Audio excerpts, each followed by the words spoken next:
नमस्कार दोस्तों, स्वागत है आप सभी साथियों का एक स्मार्ट स्टडी यूट्यूब चैनल पर। साथियों, आज है 28 फरवरी 2023 और आज सीआरपीएफ एचसीएम एएसआई का पेपर आपका था। और आज के तीनों शिफ्ट में जो क्वेश्चंस पूछे गए हैं, यानी पहले शिफ्ट, दूसरे शिफ्ट और तीसरे शिफ्ट में आज जो क्वेश्चन पूछे गए हैं, उन तीनों शिफ्ट के क्वेश्चंस को इस वीडियो में देखेंगे आंसर के साथ। साथियों, जिनका पेपर अभी आने वाले दिनों में है उनके लिए तो बहुत ही इंपॉर्टेंट है, क्योंकि कई सारे क्वेश्चन जो है रिपीट हो रहे हैं। और जो आज पेपर देकर आए हैं वो मिला लीजिए कि आप जो आंसर करके आए हैं सेंटर में वो सही है या गलत है। तो चलिए शुरू करते हैं। वीडियो को सभी साथी लाइक कर दीजिए, क्योंकि साथियों आपके एक लाइक से हमें मोटिवेशन मिलता है। नए साथी जितने भी हैं चैनल को सब्सक्राइब करके बेल आइकन को जरूर ऑन कर लेना, और पसंद आए वीडियो तो सभी दोस्तों के साथ जरूर शेयर करना। साथियों, आपको बता दें, सीआरपीएफ एचसीएम एएसआई का एक्सपेक्टेड कट ऑफ का वीडियो एक आ गया है, चैनल पर आपको मिल जाएगा। आज ही शाम में जो है 5:30 बजे के आसपास वो वीडियो अपलोड हुई थी। तो अगर आप लोगों ने नहीं देखा है तो देख लीजिए, उसमें आपको सारा सब कुछ बता दिए हैं कि कितने नंबर पर आपका सिलेक्शन होगा, कितने नंबर पर आपको टाइपिंग के लिए बुलाया जाएगा। और साथियों, आपको बता दें, अब इसके बाद जो है एसएससी एमटीएस की सीरीज शुरू हो रही है, तो आप लोग जो है उन टेस्टों को जरूर लगाना डेली। चलिए तो देख लेते हैं क्वेश्चन। एक क्वेश्चन आपसे पूछा गया था, जीतल किस धातु का बना हुआ था। इस क्वेश्चन का लैंग्वेज सही से नहीं मिला था। तो साथियों देखिएगा, जीतल जो है ये इल्तुतमिश, दिल्ली के जो सुल्तान है इल्तुतमिश के द्वारा चलाया गया सिक्का था। और ये जीतल किस धातु का बना था, तो इसका राइट आंसर हो जाता तांबा। देखिए, इल्तुतमिश पहला तुर्क सुल्तान था जिसने शुद्ध अरबी सिक्के चलवाए थे। उसने सल्तनत कालीन दो महत्वपूर्ण सिक्के, एक तो चांदी का टंका और तांबे का जीतल चलवाया था। तो जीतल पूछा था तो तांबा आपका राइट आंसर हो जाता। एक क्वेश्चन आपसे पूछा था, ओडीआई क्रिकेट में सबसे ज़्यादा रन बनाने के मामले में विराट कोहली की रैंक क्या है। तो साथियों, बात करें विराट कोहली की रैंक की ओडीआई क्रिकेट यानी वन डे इंटरनेशनल क्रिकेट में, तो इनका रैंक अभी 5वां है। याद रखना है आपको, 5वें रैंक पर है विराट कोहली। एक क्वेश्चन आपसे और क्रिकेट से पूछा था कि टी20 क्रिकेट में सबसे तेज 1500 रन किसने बनाया था। तो देखिए, टी20 क्रिकेट में सबसे तेज 1500 रन बनाने वाले भारतीय खिलाड़ी सूर्य कुमार यादव आपका इस क्वेश्चन का राइट आंसर हो जाता। अगला क्वेश्चन एक पूछा था, जलालुद्दीन खिलजी के बाद दिल्ली का सुल्तान कौन बना था। तो साथियों देखिएगा, जलालुद्दीन खिलजी के बाद दिल्ली का सुल्तान कौन बना था, तो आपका राइट आंसर हो जाता अलाउद्दीन खिलजी। अलाउद्दीन खिलजी इस क्वेश्चन का आपका राइट आंसर हो जाता। एक क्वेश्चन आपसे पूछा था, तवांग मठ कहाँ स्थित है। तो देखिए साथियों, ये जो क्वेश्चन अभी आपको करवा रहे हैं ये तीसरे शिफ्ट के हैं, आज के थर्ड शिफ्ट के, ठीक है। तो थर्ड शिफ्ट के बाद हम लोग सेकंड शिफ्ट के क्वेश्चंस करेंगे और उसके बाद फर्स्ट शिफ्ट के क्वेश्चन लास्ट में देखेंगे। तो देखिए, तवांग मठ जो है ये साथियों अरुणाचल प्रदेश में स्थित है। तो अरुणाचल प्रदेश इस क्वेश्चन का आपका राइट आंसर हो जाता। देखिए, क्वेश्चन आपसे ऐसा कुछ पूछा था कि सबसे ज़्यादा धात्विक तत्व किस धातु का है, और इसमें से जो ऑप्शन है शायद आपके पोटासियम, तांबा, जस्ता और लोहा था। और अगर ये चारों ऑप्शन थे तो इसमें से जो है सबसे अधिक धात्विक तत्व तो आपका लोहा ही होता। तो लोहा आपका राइट आंसर हो जाता। आप हमें जो है कमेंट बॉक्स में कमेंट करके बताना, ये थर्ड शिफ्ट का क्वेश्चन है आज का, तो कौन कौन से ऑप्शन थे। चलिए, एक क्वेश्चन आपसे पूछा था कि आयरलैंड के संविधान से भारत के संविधान में क्या लिया गया है। तो साथियों देखिए, आयरलैंड की बात करें तो आयरलैंड के संविधान से हमारे संविधान में राज्य के नीति निर्देशक तत्वों को लिया गया है, और भी कई सारी चीज़ों को लिया गया है, लेकिन आज के आपके ऑप्शन में राज्य के नीति निर्देशक तत्व था, तो यही आपका राइट आंसर हो जाता। चलिए, अगला क्वेश्चन एक पूछा था, झूरी संगीत या झूरी नृत्य आपसे पूछा होगा। तो झूरी संगीत निम्नलिखित में से किस राज्य से संबंधित है, ऐसा क्वेश्चन आया था। तो साथियों, झूरी संगीत या झूरी नृत्य की अगर बात करें तो इसका संबंध है हिमाचल प्रदेश राज्य से। तो इस क्वेश्चन का राइट आंसर हो जाता हिमाचल प्रदेश। साथियों, वीडियो पसंद आ रहा है तो जरूर लाइक करिएगा, अपने सभी दोस्तों के साथ शेयर जरूर करना। नए लोग जितने भी हैं चैनल को सब्सक्राइब करके बेल आइकन को ऑन कर लेना। देखिए, क्वेश्चन आपसे पूछा था, मानक समय रेखा इनमें से किस राज्य से होकर गुजरती है। तो साथियों देखिए, मानक समय रेखा की अगर बात करें तो साथियों भारत के कुल 5 राज्यों से होकर ये गुजरती है, और 5 राज्यों में से उत्तर प्रदेश, मध्य प्रदेश, छत्तीसगढ़, उड़ीसा, आंध्र प्रदेश, ठीक है, आंध्र प्रदेश, ये 5 राज्य है जहां से भारत में मानक समय रेखा गुजरती है। अब ऑप्शन मुझे नहीं मिल पाए थे, अब इन 5 में से कोई एक आपका होगा ऑप्शन में, तो क्या था ये आप हमें कमेंट बॉक्स में कमेंट करके बता दीजिए। चलिए, अगला क्वेश्चन एक पूछा था कि स्वच्छता के मामले में देश का नंबर 1 शहर कौन सा है, यानी भारत का सबसे स्वच्छ शहर कौन सा है। तो साथियों, ये तो बिल्कुल हलवा वाला क्वेश्चन है, आप सभी को पता है कि इंदौर, ठीक है, आज के क्वेश्चन में थोड़ा सा जो है अच्छे खासे नंबर देखने को मिले हैं, मतलब कि जीएस के ऐसे क्वेश्चन जो आप कर सकते थे कुछ क्वेश्चन, ठीक है। बाकी इससे पहले तो हार्ड ही हार्ड था। देखिएगा, स्वच्छता के मामले में देश का नंबर 1 शहर इंदौर आपका हो जाता। एक क्वेश्चन आपसे यक्षगान कहाँ का लोक नृत्य है, ये भी पूछा था। तो साथियों देखिए, यक्षगान की अगर बात करें तो ये कर्नाटका राज्य का लोक नृत्य है, तो कर्नाटक इस क्वेश्चन का राइट आंसर हो जाता। चलिए आगे देख लेते हैं कौन कौन से क्वेश्चन पूछे गए थे। तो आज के सेकंड शिफ्ट में ये क्वेश्चन आपसे पूछा गया था कि वायुमंडल में घटित घटनाओं के लिए प्रभावी बल कौन सा है। तो साथियों इस क्वेश्चन का राइट आंसर हो जाता कोरियोलिस बल। एक क्वेश्चन आपसे पूछा था क्रिप्स मिशन असफल होने के बाद गांधी जी ने कौन सा आंदोलन प्रारंभ किया था। ये सेकंड शिफ्ट का ही क्वेश्चन है। तो देखिएगा, क्रिप्स मिशन असफल होने के बाद गांधी जी ने 1942 में भारत छोड़ो आंदोलन को प्रारंभ किया था। तो इस क्वेश्चन का राइट आंसर हो जाता भारत छोड़ो आंदोलन। एक क्वेश्चन आपसे पूछा गया था कि संविधान के अनुच्छेद 21 का संबंध किससे है।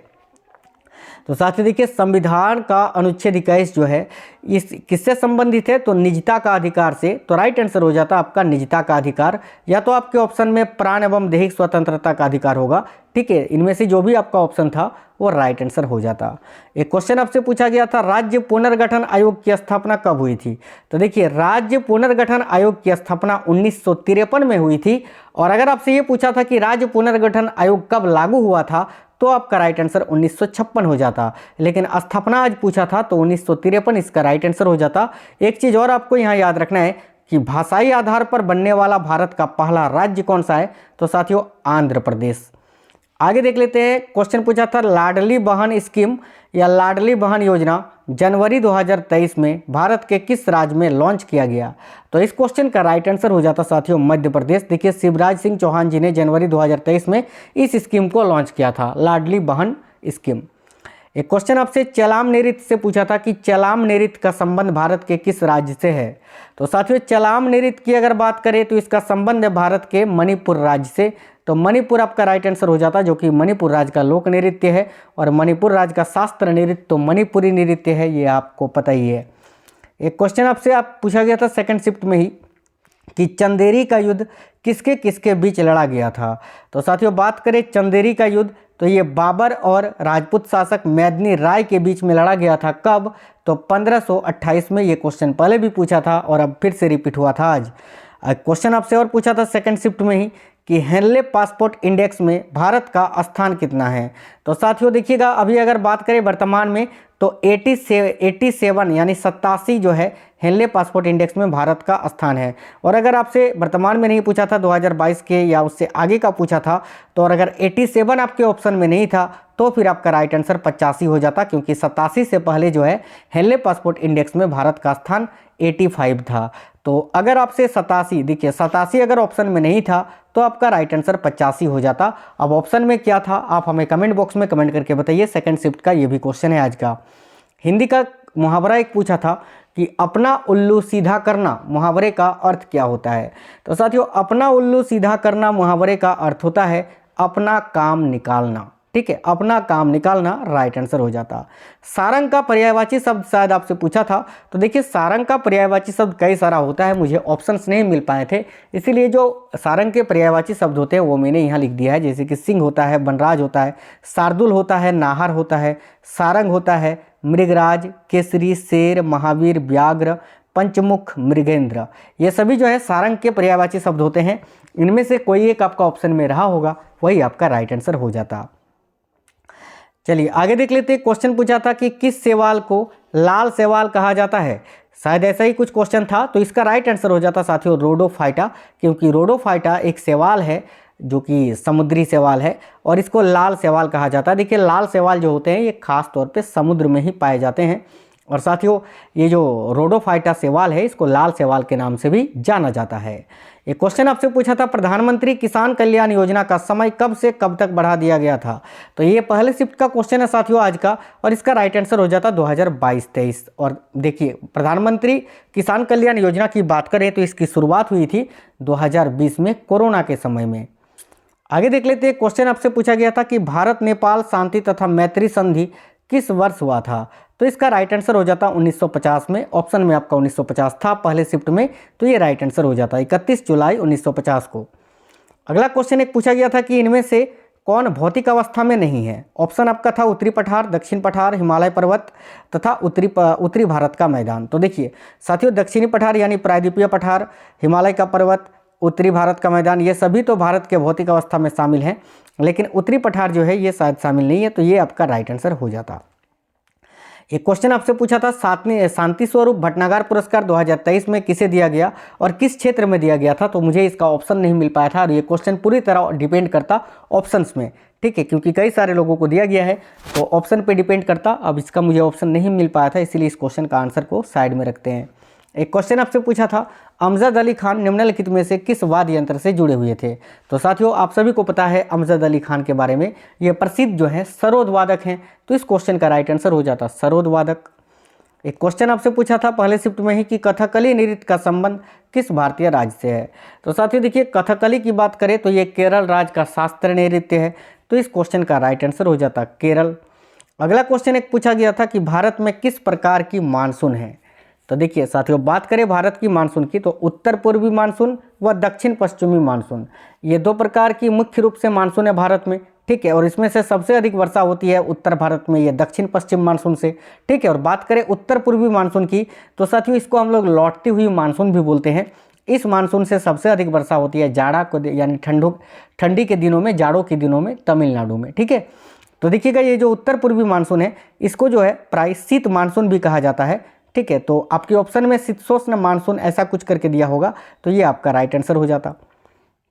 देखिएगा एक क्वेश्चन आपसे पूछा गया था, इनमें से कौन सा मूल अधिकार नहीं है? आपका जो ओड ऑप्शन था वो था संपत्ति का अधिकार। और साथियों आपको पता है कि संपत्ति का अधिकार जो है अब मूल अधिकार नहीं है, इसको तो 1978 में ही 44वें संविधान संशोधन के तहत मूल अधिकार की सूची से हटाकर वैधानिक अधिकार बना दिया गया था। तो यही आपका राइट आंसर हो जाता संपत्ति का अधिकार।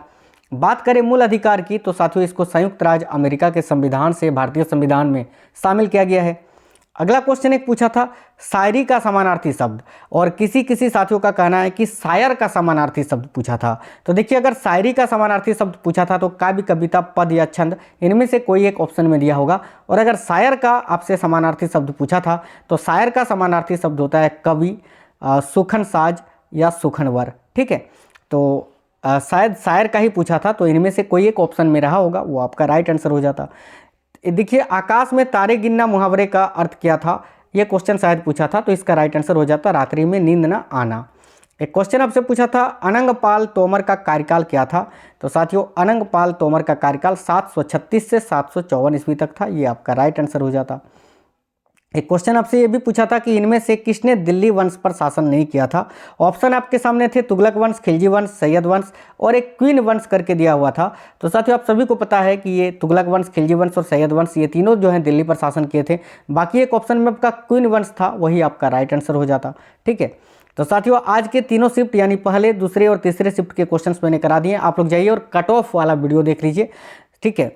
तो कितना कट ऑफ रह सकता है उसमें मैंने एक वीडियो बनाया है, आज शाम को ही अपलोड हुआ है चैनल पर। तो अगर आप लोगों ने नहीं देखा है तो देख लीजिए। और साथियों इस वीडियो के नीचे कमेंट बॉक्स में कमेंट करके जरूर बताइए ये वीडियो आपको कैसा लगा है, और कोई भी क्वेश्चन अगर आपको याद है तो कमेंट कर दीजिए। वीडियो को लाइक कर देना, शेयर कर देना और चैनल सब्सक्राइब करके बेल आइकन को ऑन कर लेना। तो मिलेंगे नेक्स्ट वीडियो में, तब तक स्वस्थ रहें। जय हिंद साथियों, वंदे मातरम।